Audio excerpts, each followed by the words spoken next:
Mesdames et messieurs, bonjour. Nous sommes très heureux de vous accueillir pour célébrer les 2 ans de la chaire Mobilité et Transport Intelligent à l'ENSERM Atmeca. Pierre, merci de nous accueillir dans cette école centenaire mais non moins visionnaire. Cette école qui forme plus de 1200 élèves ingénieurs au grand enjeu du monde du numérique. Et on pense que voilà, les transports intelligents en font partie. Nous étions réunis ici même il y a 2 ans à peu près, c'était en octobre 2019, pour lancer cette chaire, Mobilité et Transport Intelligent. Quel bonheur de se retrouver tous ensemble, ça nous a vraiment manqué, ces temps de convivialité et de partage. Voilà, on espère que vous, en tant que participants, vous serez satisfaits de cette journée, vous, étudiants, chercheurs, représentants d'entreprises, représentants de collectivités, merci d'être avec nous. On est vraiment impatients de vous partager les résultats, les perspectives de ce beau projet. Depuis 2 ans, on peut vous dire que notre motivation est toujours intacte. On a vraiment la conviction que les systèmes de transport intelligents vont révolutionner au quotidien notre manière de nous déplacer. Et révolutionnent déjà notre quotidien. Comme vous le savez, la filière automobile, elle connaît actuellement une mutation profonde, avec le développement très rapide de la motorisation électrique, qui est notamment au cœur du plan France Relance 2030, avec l'idée d'accélérer les investissements sur les véhicules électriques et hybrides. Et les systèmes de transport intelligents, on pense que vraiment ils vont permettre d'accompagner cette évolution et faire en sorte de rendre nos déplacements plus sûrs, plus fluides et moins polluants. Voilà, et c'est ce qu'on va essayer de vous démontrer tout au long de cette journée. Voilà, on sent vraiment qu'il y a une vraie... voilà, que les systèmes de transport intelligent sont au cœur des discussions, au cœur de l'actualité. Le gouvernement a notamment annoncé récemment un nouvel appel à projet dans le cadre du programme d'investissement d'avenir sur la digitalisation et la décarbonation des mobilités, avec une enveloppe de près de 570 millions d'euros. Et voilà, c'est la preuve que cette problématique elle est vraiment au cœur des politiques publiques et vraiment de l'actualité. Alors avant de donner la parole à notre hôte, Pierre Fabry, et aux différents représentants institutionnels et représentants des mécènes, je souhaitais simplement revoir avec vous le programme de cette journée qu'on a voulu la plus riche possible. On a souhaité concentrer sur une même journée des temps de conférence, des temps de convivialité qui nous avaient tant manqué, mais aussi des temps de démonstration, des temps de présentation et des temps d'échange. Donc là, on va démarrer pendant environ 1h30 sur la séquence anniversaire de la chaire. On aura l'occasion d'avoir des prises de parole des différents partenaires. On aura une présentation des résultats en cours de la chaire Mobilité et Transport Intelligent. Et puis, pour le temps de cocktail, on avait souhaité satisfaire vos papilles, mais aussi stimuler votre curiosité intellectuelle. C'est pour ça qu'on vous invitera à découvrir les différentes démonstrations, les différents prototypes de la chaire et de ses partenaires, et les poster sessions qui seront réalisées par des jeunes chercheurs très prometteurs du campus bordelais, mais pas uniquement. Voilà, et pour le temps de l'après-midi, qui sera donc de 14h à 16h, on aura donc des ateliers sur de la chaire et du projet régional RITS 5G, qui est donc un projet d'excellence qui associe le conseil régional, Bordeaux INP, l'Université de Poitiers, l'Université de La Rochelle, mais aussi des acteurs représentant les entreprises, avec 2 clusters, le cluster système et le cluster Topos, et puis l'entreprise NeoGLS, qui est également mécène de la chaire Mobilité et Transport Intelligent. Voilà, et donc on est aussi ravis de mettre à l'honneur les travaux des autres partenaires académiques de la région et de mettre à l'honneur la collaboration publique-privée, qu'elle se fasse dans le cadre de la chaire ou autour de la chaire. Voilà pour le programme de la journée. On espère que on sera à la hauteur de vos attentes. Et pour la suite, je vais demander à Pierre Fabry, directeur de l'ENSERM Atmeca, de venir nous dire quelques mots en guise d'accueil.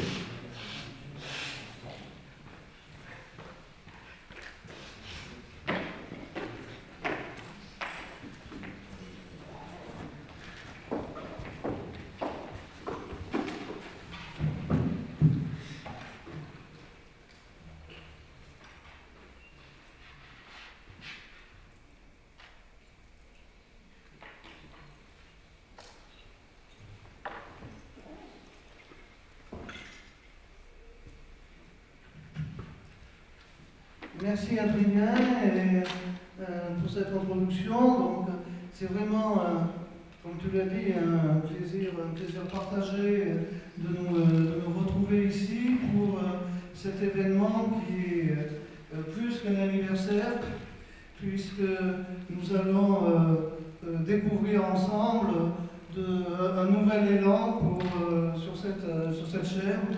Et je voudrais quand même commencer par dire un grand merci à Adrien et à Mohamed pour l'animation de cette chaire qui va bien au-delà d'un succès de l'école.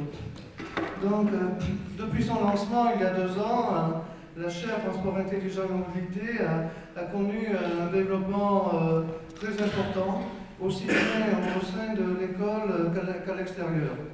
Au niveau de l'école, elle a contribué à la mise en place de nouveaux enseignements et de travaux de recherche sur les nouvelles mobilités, de nouveaux projets pour les élèves ingénieurs. Vous en découvrirez quelques-uns cet après-midi. Et ceci leur permet d'avoir des opportunités de stage ou d'embauche dans les entreprises travaillant sur ces thématiques. Pendant la période difficile de la crise, ce soutien pour trouver des stages pour certains de nos élèves ingénieurs ont été particulièrement utiles. Donc un grand merci à ceux qui ont accueilli aussi nos stagiaires pour les familiariser avec cette thématique. Pour une grande école comme la nôtre, avec des départements bien identifiés, la chaire a permis de faire travailler des élèves issus de divers départements sur un même projet, depuis le matériel jusqu'au logiciel en passant par la simulation et l'expérimentation. C'est donc un projet très structurant pour l'école qui fédère de fait l'ensemble de ces départements. L'école a une visibilité certaine sur ces thématiques d'avenir et sur ces technologies de pointe. Les nombreuses sollicitations de l'écosystème sur la région, Topos, Ferrocampus, et la mise en place d'un réseau régional de recherche sur les nouvelles mobilités montrent qu'il y a un centre d'expertise reconnu au sein de notre école. Tout cela va améliorer notre attractivité et j'espère donner envie aux jeunes de venir vers ces sciences que l'on a tendance à considérer comme des sciences dures. L'arrivée de nouveaux partenaires prestigieux, Keolis et Beard, est une excellente nouvelle et nous sommes très fiers de travailler avec ces 2 nouvelles entreprises de renom. Pour conclure, il convient de remercier l'ensemble des organismes qui soutiennent cette chaire, en commençant par le conseil régional, représenté ici par Gérard Blanchard, la Fondation Université de Bordeaux, les laboratoires d'adossement de l'école dont Bordeaux IMP est co-tutelle, Bordeaux IMP bien sûr, et aussi l'Université de Bordeaux. Je n'oublie pas les premiers mécènes de cette chaire qu'il convient de remercier très chaleureusement pour la confiance qu'ils nous ont accordée à ce projet dès son lancement et pour les actions déjà menées à leur côté. Il va de soi que l'école continuera à soutenir très fortement ce projet très structurant qui contribue de façon éclatante à la visibilité de notre établissement et de notre école. Je conclurai pour remercier tous les collègues ici présents aujourd'hui et je terminerai simplement par excellente journée et bienvenue chez vous.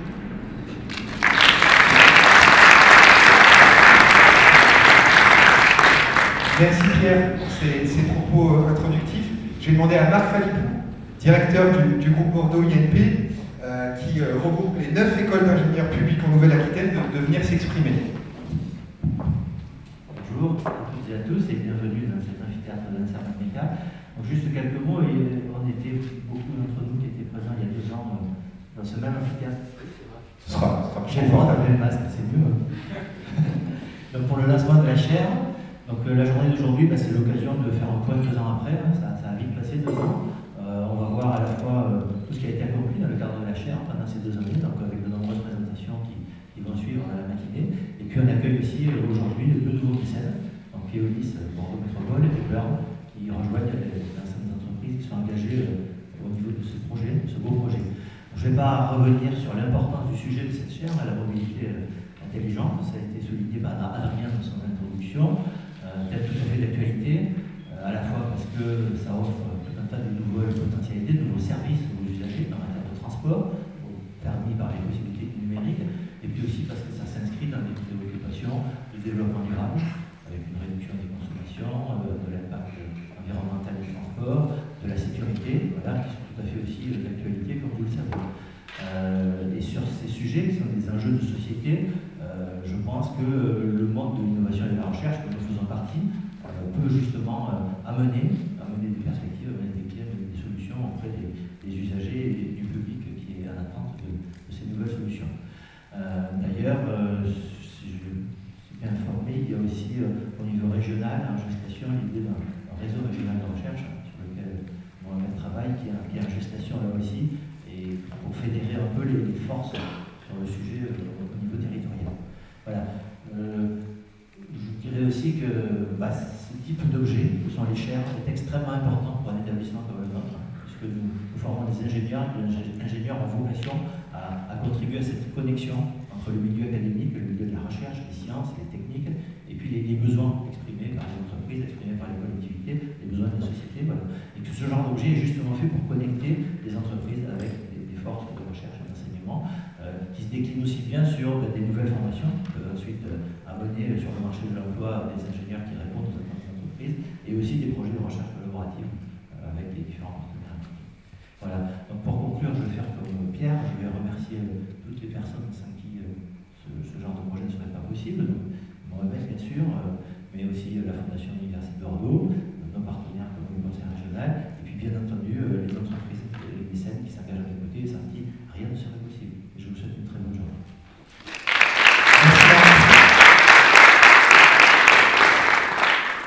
Merci Marc, vous avez vraiment très bien résumé les enjeux de cette chaire, tout en remerciant ses partenaires. Je vais demander aux représentants de l'Université de Bordeaux de venir nous rejoindre, parce que cette chaire elle est également portée par l'Université de Bordeaux. Xavier Blanc, vous êtes directeur d'un des principaux laboratoires adossés à cette chaire, le LABRI, le laboratoire de bordelais de recherche en informatique, et merci d'être avec nous. Merci beaucoup, Adrien. Merci à tous d'être là. Effectivement, je représente Éric Pabot. Éric Pabot, qui est vice-président d'innovation et relations des entreprises pour l'Université de Bordeaux. Je vous prie de bien vouloir m'excuser. Je représente aussi Henri Bertin, le responsable, directeur du département SIN, qui lui aussi n'a pas pu être présent, et je vous prie de bien vouloir m'excuser. Donc 2 ans que cette chaire a été construite, et effectivement cette thématique, mobilité et transport intelligent, est plus que pertinente. Donc on voit déjà un impact social qui est important, dans lequel il y a beaucoup de défis. Un impact économique. Alors hier soir, c'est assez marrant, je regardais le JT, je fais partie de ces personnes qui regardent encore le JT, j'ai vu un reportage sur les trottinettes à Paris qui visiblement crée pas mal de soucis. Et il y avait un dispositif, je ne sais pas s'il est déjà mis en place ou si c'est un projet, de réduire la vitesse des trottinettes à 10 km/h dans les zones touristiques. Donc là, on voit, j'imagine que c'est un projet qui est vraiment au cœur de cette chaire, de cette thématique, en tout cas, mobilité et transport intelligent. On voit à quel point il y a un impact fort sur la sécurité, sur le bien-être, sur l'économie, etc. Bien sûr, des impacts économiques, écologiques, on ne peut pas parler de ça sans penser à la COP26, sans penser au débat qu'on entend aujourd'hui. Et là, on voit l'impact que peuvent avoir les travaux dans cette thématique. 2 ans que la chaire existe. Il y a eu beaucoup de choses qui ont été réalisées. Il faut remercier et féliciter l'Université de Bordeaux, l'équipe, déjà Mohamed Nosba, le porteur de cette chaire, puis bien sûr Toufi Kamel, Pierre Melchior et Francine Krief. Pourquoi eux spécialement? C'est les membres de l'équipe, mais aussi ils appartiennent au LABRI et à l'IAS, qui sont les 2 laboratoires, j'imagine qu'il y en a d'autres, qui sont au cœur de cette chaire, dans lequel on réalise de nombreuses recherches. Alors j'ai encore en mémoire l'exposé de Manuel Bosba, qui nous a fait au Conseil scientifique du Labri, où il nous a parlé de camions, de platooning de camions. L'idée est d'avoir des convois de camions qui vont se suivre de très près, et en se suivant de très près, on bénéficie, je dirais, du camion devant, on a moins de frottement d'air, donc on économise du carburant. Par contre, c'est un peu plus dangereux et donc il faut tout un réseau de communication pour permettre au premier d'être le conducteur, de pouvoir, quand il va appuyer sur le frein, de faire freiner automatiquement tous les camions qui sont derrière. J'aime bien cet exemple parce qu'il est contre-intuitif, dans le sens où on se dit faire conduire des camions les plus proches les uns des autres, mais c'est un projet de fou. C'est ça la science et ça va permettre, j'imagine, d'avoir un impact et écologique et économique. Voilà, donc de nombreux travaux qui sont déroulés sur ces 2 ans. De mémoire, je crois que c'est environ 4 thèses qui sont financées ou cofinancées sur la tête, et puis 8 stagiaires. Donc là, il y a déjà depuis 2 ans énormément de travaux de recherche qui sont faits. Moi, je suis au courant de ce qui se passe au Labri et à l'IRS. Donc ça, c'est sur le passé. Il faut maintenant parler du futur. On est là pour fêter un anniversaire de 2 ans, mais aussi pour parler du futur. Ça, c'est plus qu'important. Il y a 2 nouveaux membres qui arrivent, qui est Hollis Bordeaux et Bird, donc on peut s'en féliciter. C'est vraiment une très bonne nouvelle. Parlons du futur, et là donc, je me suis entretenu avec Eric Papon, notre vice-président, qui a soutenu son intérêt à la chaire. Alors il a été même beaucoup plus précis, il me faut prendre des lunettes, parce qu'il arrive à un certain âge où il faut avoir des lunettes pour lire un petit peu ce qui a été écrit. Il me parle bien sûr de la mise en place de la chaire dans le projet ACT de l'Université de Bordeaux. Alors, le projet ACT, c'est Augmented University for Continuous and World Transition. Donc c'est un projet qui est fédérateur, très important pour l'université. Et le but, c'est de transformer les campus de l'Université de Bordeaux en un laboratoire vivant et en incubateur de projets expérimentaux à l'échelle régionale. Donc on va bien sûr très rapidement pouvoir se déployer des expériences in vivo sur le campus et un peu ailleurs. Donc on a aussi ce projet qui a déjà été cité, ce RCube, donc réseau régional de recherche avec l'université, l'INP, bien sûr tous les membres de la chaire et qui est soutenu par la région, avec un lien avec le projet Ferrocampus. Et enfin, un des derniers projets qui est en train d'être soutenu par l'Université de Bordeaux, c'est le projet ROB6, donc Robustesse des systèmes autonomes, dans lequel la chaire a une place importante. Donc voilà, je conclue, je ne prends pas plus que le temps qui a été alloué. Donc, merci et bravo encore pour tous les membres de cette chaire. Je tenais à remercier bien sûr la Fondation Bordeaux, je ne suis pas dans l'ordre, c'est Fondation Bordeaux Université, je m'excuse encore.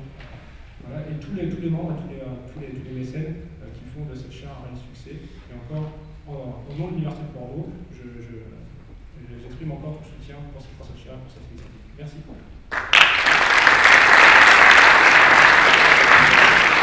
Merci beaucoup Xavier pour ces propos introductifs au nom du Labri, mais aussi au nom de l'Université de Bordeaux. Merci de nous avoir un peu teasé aussi la séquence de démo et d'avoir cité un des prototypes qu'on a vraiment à cœur. Et voilà, merci aussi d'avoir présenté les différentes connexions possibles avec les dispositifs qui sont en cours et des nouveaux dispositifs comme le programme ACT de l'Université de Bordeaux, et on serait très heureux de pouvoir être connecté à cette brique du programme de l'Université de Bordeaux. Je vais inviter sans plus attendre la directrice générale de la Fondation Bordeaux Université, c'est la fondation de toutes les universités, en tout cas du territoire, à venir s'exprimer avant de donner la parole à nos médecins.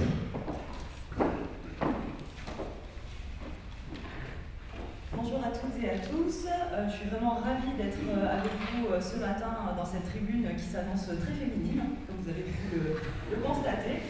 Donc la Fondation Bordeaux Université accompagne les établissements du campus universitaire dans le cadre de projets ambitieux avec pour vocation de répondre aux défis industriels et enjeux sociétaux aux côtés de l'ensemble des parties prenantes.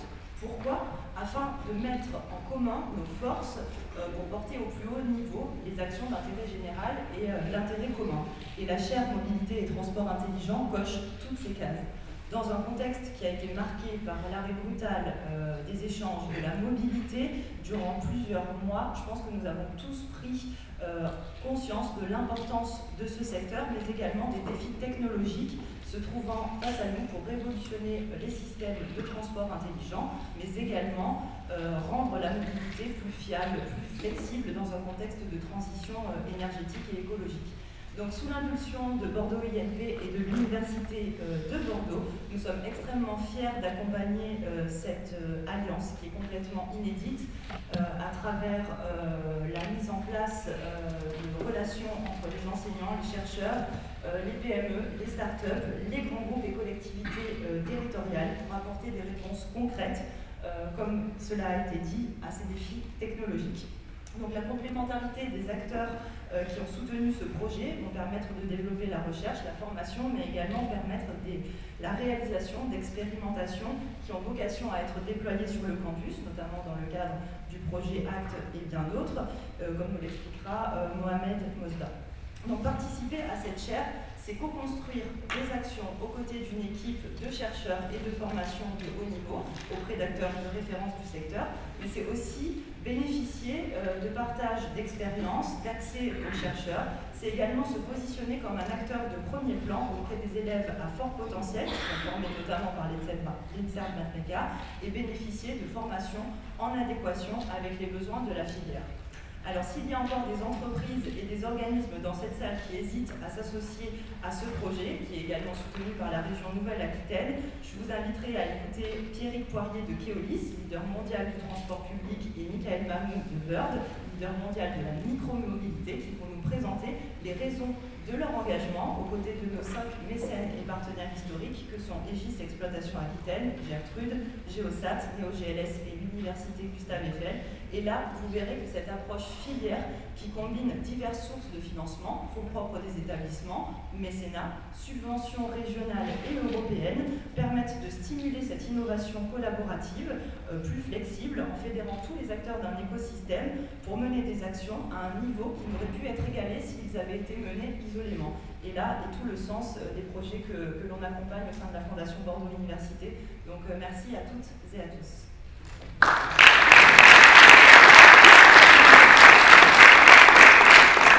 Merci beaucoup, Charlie. Je note que la chaire coche beaucoup de cases, mais pas encore celle de la diversité des genres. Et je m'engage, Charlie, pour les 5 ans de la chaire, promis, on fera en sorte de féminiser le panel des intervenants. Alors, Monsieur Poirier, on est très très heureux d'accueillir Keolis Bordeaux Métropole au sein de cette chaire. C'est vraiment un honneur d'accueillir un leader mondial de la mobilité partagée qui est présent dans 16 pays. Et qui est très engagé évidemment sur le territoire de la métropole pour faire avancer l'innovation dans le domaine du transport public. Merci d'être avec nous pour nous dire quelques mots sur l'engagement de Keolis Bordeaux Métropole. Bonjour à tous, merci de nous accueillir aujourd'hui. Effectivement, nous avons fait le choix de rejoindre cette solution d'innovation.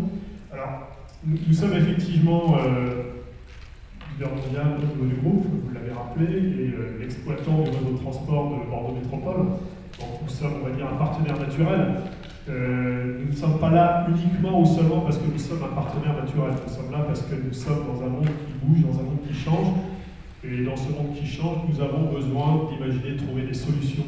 Nous avons besoin d'innovation pour répondre aux enjeux qui sont les nôtres aujourd'hui et demain. Il y a d'abord l'enjeu ou les conséquences de la crise sanitaire, tout le monde l'a expliqué, ça a été rappelé par les uns et les autres avant moi. Concrètement, aujourd'hui, pour parler de choses précises et claires, le réseau de transport a repris depuis la rentrée de septembre son niveau d'offre nominal.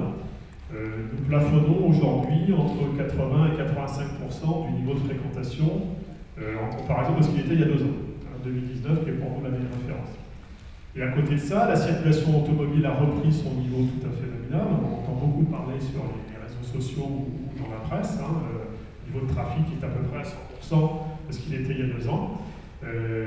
Et nous avons en parallèle une augmentation importante de la mobilité douce des vélos marche à pied. Bon. Ça veut dire que les habitudes ont changé. Les habitudes ont changé, avec un peu moins de mobilité pour certains, télétravail, et 2 par des choix qui sont différents. Et c'est vrai que le transport, il exprime une certaine forme de crainte. La cohabitation avec des inconnus en heure de pointe, c'est ce qui fait qu'un certain nombre de personnes ont décidé de ne plus prendre les transports collectifs. Alors que, objectivement, le niveau de risque dans les transports est faible, voire nul, parce que les gens sont protégés, privilégié portent le masque, les véhicules sont désinfectés, etc. et sont aérés. Maintenant, nous sommes face à une crainte, quelque chose de subjectif auquel aujourd'hui il faut répondre. Donc reconquérir nos clients, conquérir de nouveau, pour nous, c'est un enjeu majeur pour les mois et pour les années qui viennent. Et on voit bien qu'on est en plus confronté à des attentes nouvelles qui sont aussi importantes. La première, c'est la désaturation, comment prendre un transport dans des conditions de confort qui soient différentes. Et la deuxième, c'est la sécurité. On a une demande plus forte encore qu'avant de sécurité, probablement parce que pendant des mois, les réseaux de soirée ou la ville ont été très peu fréquentés, et donc un sentiment d'insécurité plus important, c'est probablement développé. Désaturation et sécurité sont des enjeux auxquels le réseau doit pouvoir répondre. Deuxième grand enjeu, c'est celui évidemment qui vient d'être traduit par la COP26. Comment trouver des solutions de transition écologique, énergétique pour les mois et les années qui viennent. La métropole de Bordeaux s'est engagée dans un certain nombre d'évolutions, notamment d'une part la transition du gazole vers l'électrique. Nous, en tant qu'exploitants, on doit aussi apporter des innovations, des solutions à proposer à la métropole et aux habitants pour qu'ils puissent les utiliser. Nous avons un troisième enjeu qui est celui de la data. Nous avons une chance extraordinaire dans ce réseau de transport, c'est que nous avons un volume de data tout à fait considérable. La seule chose, c'est que pour l'instant, on l'utilise à un petit niveau de ce qu'il est possible de faire. On parlait de problème de saturation. Le tram B dessert à l'université, donc je pense que ceux qui l'utilisent savent ce que je veux dire en termes de saturation. Pouvoir dire à nos clients demain, le bus qui arrive, le tram qui arrive, il est plein, mais le suivant dans 5 minutes, il y a de la place, attendez. C'est un service qu'aujourd'hui on ne sait pas apporter, parce qu'on n'a pas la bonne captation de la data qui permet de le faire. Bon. Donc trouver des solutions en termes d'information prédictive sur le réseau, ça fait partie des choses qui nous intéressent beaucoup de pouvoir imaginer avec des gens. Et puis le quatrième enjeu, c'est celui de l'avenir. La métropole, pour le prochain contrat, a inscrit un budget d'innovation d'1 250 000 € par an pour les 8 ans du futur contrat. Donc ça veut dire qu'il y a un cadre financier, un cadre juridique et un cadre contractuel qui a été fixé pour organiser cette innovation. Évidemment, c'est bien de la guerre, donc c'est tout à fait essentiel. Donc on a fait le choix d'élargir nos horizons et de travailler avec des partenaires pour imaginer les solutions de demain dans le cadre de ce montage qui a été envisagé par la métropole. Donc c'est bien une attente très opérationnelle que nous avons, et on est une grosse entreprise avec ses avantages et ses inconvénients. Donc de la fraîcheur des idées de l'innovation sont des choses qui vont nous apporter, nous en sommes persuadés beaucoup, pour répondre à ces différents enjeux. Voilà la raison de notre présence. Merci à tous.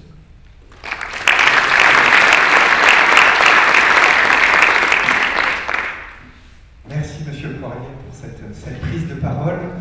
Je vais à présent inviter Mickaël Mamou à venir s'exprimer au nom de Burn. On est très enthousiaste également à l'idée de collaborer avec Burn, qui est passé en l'espace de 4 petites années du statut de, si j'ai bien compris, de petite start-up californienne à celui de leader mondial de la micromobilité. Vous couvrez aujourd'hui 350 villes dans le monde, une vingtaine en France. Et on vous remercie d'avoir choisi Bordeaux pour expérimenter de nouvelles expériences autour de la mobilité. La parole est à vous. Merci beaucoup. Écoutez, bonjour à toutes et à tous. Est-ce que vous m'entendez bien? Super. Alors je m'appelle Mickaël Mamou et je suis le directeur général de Burn en France. C'est avec énormément d'humilité en fait qu'on se retrouve ici aujourd'hui. Tout simplement parce que, on vient de le dire en introduction, on est une toute petite entreprise, toute jeune. On n'a que 4 ans d'existence par rapport au mastodonte que vous représentez. Et puis tous les gens qui sont là qui travaillent sur ces sujets depuis des années, de très nombreuses années. Nous, on a une toute petite expérience, une toute jeune histoire, mais une histoire dont le fil rouge, c'est l'innovation. On a inventé il y a 4 ans la trottinette électrique en libre service. Puis ensuite, on a inventé tout un tas d'autres trucs, et notamment en utilisant l'innovation, donc la recherche qui est derrière. Alors, il a été mentionné tout à l'heure le JT, moi je ne l'ai pas regardé depuis 1995. En revanche, j'ai lu quelques articles sur le sujet ce matin qui démontrent effectivement que la ville de Paris ainsi que des opérateurs ont décidé de limiter la vitesse des trottinettes électriques dans les zones piétonnes. C'est un des enjeux majeurs. Il se trouve qu'on sait faire, on fait proactivement depuis 2019. Donc on a inventé la trottinette électrique, on a inventé la limitation automatique de la vitesse des engins dans la zone piétonne, le stationnement contraint sur des points de stationnement obligatoires pour améliorer la qualité du respect de l'espace public. Mais en fait, tout ça, c'est très bien, on sait le faire en interne à l'échelle d'une petite start-up, mais aujourd'hui, on pense que quand on veut s'investir dans des territoires avec des problématiques variées, des topographies différentes, une densité de transport différente, il faut aussi s'associer avec des gens dont c'est le métier depuis très longtemps. Et donc en fait, nos enjeux, c'est 1, la sécurité, 2, le respect de l'espace public, et 3, la capacité à prédire les usages, à la fois l'offre et la demande. Et en fait, ces 3 enjeux sont des choses sur lesquelles on a su faire en interne jusqu'à maintenant, c'était très bien. Mais aujourd'hui, on pense qu'en s'associant avec des gens dont c'est le métier depuis des années, en mettant au cœur de ce qu'on fait au quotidien la science, on pense qu'on sera capable d'être beaucoup plus granulaire et donc d'offrir une meilleure qualité de service aux Bordelais, à tous les habitants de la métropole, aux utilisateurs et aux non-utilisateurs. Encore une fois, avec 3 axes majeurs, dont 2 que je vais à nouveau souligner. Le premier, c'est la sécurité, dont on entend beaucoup parler sur ces nouveaux transports, et le deuxième, c'est le respect de l'espace public.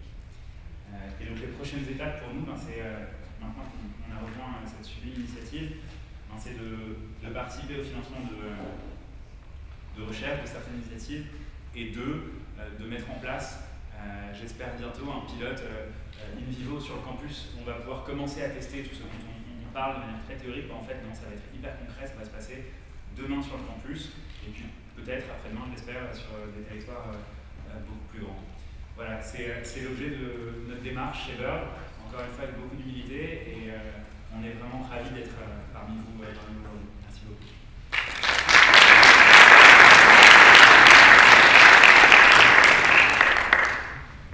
Merci et à nouveau bienvenue dans la famille de la chaire Michael, et ainsi qu'à tous les représentants de Bird France. Alors pour conclure ce temps d'ouverture, j'ai le plaisir d'inviter Gérard Blanchard. Gérard Blanchard, vous êtes vice-président en charge de l'enseignement supérieur et de la recherche à la région Nouvelle-Aquitaine. Vous avez apporté un soutien très précieux sur les travaux de cette chaire. Il y a eu plusieurs dispositifs qui ont été évoqués. Merci, vous avez été présent également au lancement de la chaire en 2019. Merci d'être avec nous ce matin. Merci. Bonjour à toutes et à tous. Alors oui, effectivement, je suis très heureux d'être parmi vous. Et il y a 2 ans, à quelques jours près, je crois, on était exactement ici aussi pour l'inauguration. Donc bon anniversaire à la chaire. Je veux aussi saluer l'arrivée des nouveaux mécènes. Alors dans cette chaire, alors la région Nouvelle-Aquitaine n'est pas directement partie prenante, mais évidemment on est un partenaire important. On est aux côtés des entreprises, on est aux côtés de la recherche, des établissements d'enseignement supérieur et de recherche. Et bien entendu, la question, alors d'abord du transfert de technologie, c'est quelque chose d'essentiel pour nous, c'est l'ADN de la région, accompagner le développement économique en réarticulant bien la recherche et le travail dans les entreprises. Mais surtout sur ce sujet en particulier, le sujet de la mobilité, c'est un aspect extrêmement important. Et nous développons un certain nombre d'outils, justement autour de cette question de la mobilité. Il a été évoqué par plusieurs personnes juste avant mon intervention que la région finance des projets de recherche, la recherche académique, mais aussi de la recherche partenariale, c'est-à-dire des projets qui sont portés par des entreprises qui viennent prendre appui sur des écoles, sur des centres de transfert de technologie. Et on a mis en place depuis quelques temps de nouveaux dispositifs. Alors on a aussi des dispositifs de chaire, qui sont un petit peu plus en amont que ceux que vous développez ici. On est plutôt sur une recherche plus fondamentale. Et on a créé aussi des réseaux de recherche, des réseaux régionaux de recherche que vous avez évoqués à plusieurs reprises. Et nous sommes justement en train de créer un réseau autour de la problématique de la mobilité, les nouvelles mobilités, avec technologie de l'information, de la communication. Alors aujourd'hui, c'est organisé par Mohamed Nosba et puis par Yacine Vermery, que j'aperçois là aussi, donc entre l'ENSERMAT MECA et l'Université de La Rochelle. Alors on a une quinzaine de réseaux sur différents sujets, des sujets qui sont technologiques et qui ont une portée sociétale, ça a été évoqué à différentes reprises. Et ce sujet-là, évidemment, il est en lien avec la société, particulièrement sur les thématiques que vous avez aussi mentionnées tout à l'heure, tout ce qui est transition énergétique et transition écologique. On sort juste évidemment d'un COP26 et c'est un sujet extrêmement important et d'actualité. Donc voilà un petit peu pourquoi la région, c'est la marche mieux, donc je ne parle pas assez fort. Donc voilà pourquoi la région est absolument intéressée, mais aussi, et c'est pour des raisons qui ont été évoquées à l'instant par Keolis tout à l'heure, je ne parle pas assez près, c'est que les collectivités également sont intéressées par cette problématique de la mobilité pour des raisons que vous comprenez aisément, et par le soutien de la recherche et de la R&D dans les entreprises, la R&D dans les entreprises. C'est vrai que les comportements ont tendance un petit peu à changer, mais pourtant ce matin, moi je viens de La Rochelle, je peux vous dire que ça a été extrêmement compliqué de sortir de La Rochelle, c'était complètement boisé, et ça n'a pas été beaucoup plus facile pour rentrer dans Bordeaux. Donc ça reste vraiment une question extrêmement importante. Et je pense que nous, les collectivités, il suffit que je suis élu également à La Rochelle, à la communauté d'agglomération de La Rochelle, je m'occupe de questions de transition énergétique et écologique, et on a un projet intéressant qui s'appelle La Rochelle Territoire Zéro Carbone, où l'objectif c'est d'atteindre la neutralité carbone en 2040. On va mobiliser différents leviers, notamment le levier de la mobilité. On parle effectivement de la question des données, des data, l'exploitation des données, l'acquisition, l'exploitation des données pour essayer d'apporter de meilleurs services, de mieux anticiper les comportements et de fluidifier la mobilité. Si je vous dis ça, c'est tout simplement parce qu'il existe aujourd'hui au niveau de quasiment toutes les collectivités de vrais terrains de jeu. Ça a été mentionné tout à l'heure avec le projet ACT sur le campus bordelais, évidemment Bordeaux Métropole. Je peux vous mentionner justement ce territoire d'innovation, La Rochelle Territoire Zéro Carbone, et sur pratiquement toutes les collectivités aujourd'hui, il y a besoin de ce type de dispositif. Voilà. Donc je voulais juste témoigner dans ce sens-là, et puis, ça va être beaucoup plus long, et puis vous souhaiter une très bonne